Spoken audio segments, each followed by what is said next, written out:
All right, thanks for joining me to look at some more metal albums.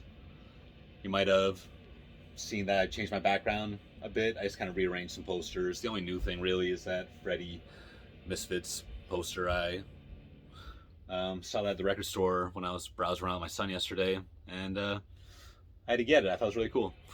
And September 1st, so we'll get some couple Halloween touches kind of creeping in. So we're gonna start by talking about Usurper, who are a metal band from Chicago. They formed in 1993, and they are known for having heavy Celtic Frost influence. And their albums range from pure Celtic Frost worship to a really well done mixture of thrash, death, and black, but old school for sure. And I always thought this band was pretty cool, but I just got around to picking up this one. This is called Skeletal Season. And this is their second full-length album. It came out in 1999 on Necropolis, and I just have a lot of memories of that era, that late 90s, the Necropolis, ads I always see in the magazines. And I just kind of came across this, and I was just like, I saw the cover. I was like, yeah, I remember that. I love that cover. Cool band. I got to get it. So I did, and this one's actually not on Necropolis. This is on Dissonance Productions. A more recent copy, it looks like, 2018. And compared to what I have heard from this band, the material after this was a lot. I found kind of more extreme. It was vocals were less legible. The music seemed a little bit faster. Production was a little bit muddier, and I'm still getting used to this one. But again, a cool band.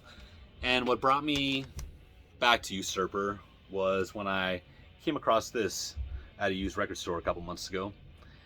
And this is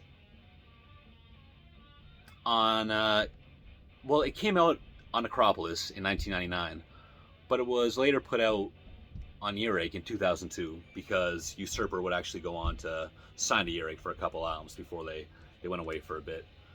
But I definitely prefer this one, Necronemesis. My favorite song is definitely the opener, The Incubus Breathe. That just has just so many killer metal moments just packed into the first couple minutes. You'll know when you hear it. Good stuff.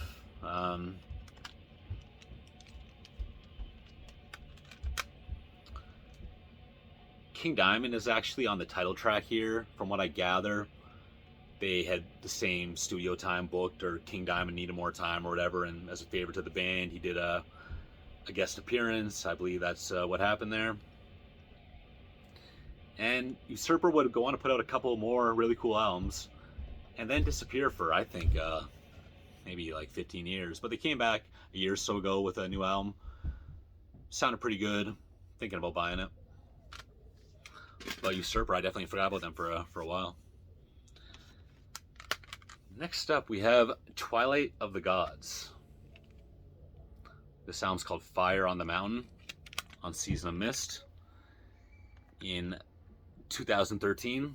And apparently they're still active, but this is the one and only solo album, or sorry, full-length album, which again came out 10 years ago. So the lineup here, this is Alan Averill from Primordial, Rune from Ex Mayhem, have Patrick from Thithring. I never really listened to them before.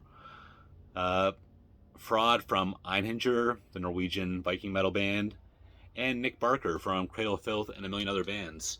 And I guess these bands all toured together and on some European tour. And they would open as Twilight of the Gods as a Bathory cover band. And they've definitely changed since then, because what started again as a Bathory cover band is now, I'd say, 1/3 Twilight of the Gods era Bathory, 1/3 classic 70s metal, and 1/3 the Manila Road, Cirith epic metal genre. Songs about metal but not corny, 7 songs on here. The highlights to me are Destiny Forged in Blood, Fire on the Mountain, Preacher Man, and then the closer, At Dawn They Ride. Definitely a big Viking era Bathory song right there. And we're going to close off with a lesser known band. This is Chemicide. I have a shirt here, and I have a couple albums here. I've came across these over the years in the Metalhead box. And they are a thrash metal band from Costa Rica with lyrics that focus on societal issues.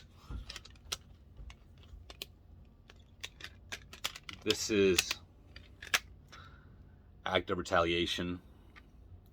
And the one after that is, well, I think this is like their second and fourth album, respectively.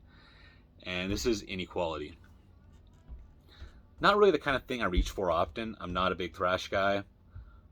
But they're solid and enjoyable for sure. And a mixture of, I'd say, a 1/3 classic barrier thrash, 1/3 classic German thrash, and 1/3 the newer breed of American thrash bands that, have been doing their thing over the last 20 years that I just never really got around to spending much time with them. That's it for today. Thanks for watching.